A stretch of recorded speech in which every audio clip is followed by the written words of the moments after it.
Hello and welcome to our Genuine Learning blog. My name is Melissa Galasso, and today we're going to talk about something we've talked about twice before on the blog, which is the International Financial Reporting Model for Nonprofit Organizations. This is their third exposure draft, and we've talked about the previous two.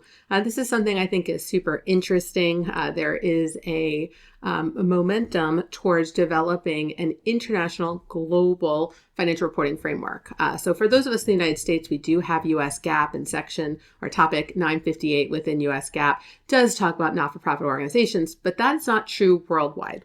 And so as a result, there's not a lot of consistency globally. And so there is a project out there, which the US is participating in. Jeff Mechanic from the FASB is participating in this project to develop a worldwide model. And this is not being done by the International Accounting Standards. This is actually being done by a group of people who are just really passionate about this. And so the IFR4NPO group has done an amazing job backed by Humentum to move this forward. So this was issued in the second quarter of 2024, and it is the third draft here. So the first exposure draft came out in 22. The second one came out in 23. And so again, this has been a long-term project they've been working on. And they've previously focused on, what was going to be the foundation, the framework that starts this. And they decided on FRF for SMEs. However, there are nonprofit specific items really missing from FRF for SMEs, so they have to develop certain items. So in exposure draft number 2, they looked at the exit accounting and made some changes. Now they're getting into some of the nitty-gritty details about the nonprofit world, and particularly around financial reporting. So this is going to provide a proposal with respect to fund accounting and disclosures of fund accounting, classification of expenses, supplementary information, fundraising costs, equity, the fair value of donated assets, and how are we going to transition to the international concept here, and what do you do if you're currently using something else and you want to transition over.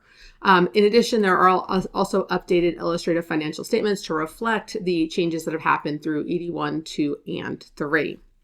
So there were 3 proposals, as you can see here, and each of the exposure drafts really has an opportunity to work on a core area. And sometimes it's editorial changes, right? Starting with FRF for SMEs, moving towards something with some minor edits.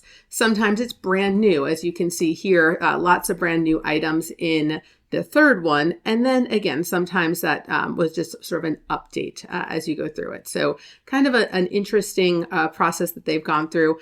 If you do a lot of work with nonprofits like I do, I think this is something that's very worthwhile to respond to. So comments are due by September 16th of 2024. You have 2 different ways to respond. You can respond on their website or via email to provide feedback on these topics. All right, so that's a wrap on this week's blog. Hopefully you'll give a read and provide some feedback. I do think this is a really important concept for not-for-profits globally, especially for even nonprofits here in the United States that have GAAP, but maybe have work that's done overseas that is looking for a way to keep that consistency. So thank you so much. My name is Melissa Galasso, and I look forward to seeing you on a future blog. Have a great day, guys. Bye-bye.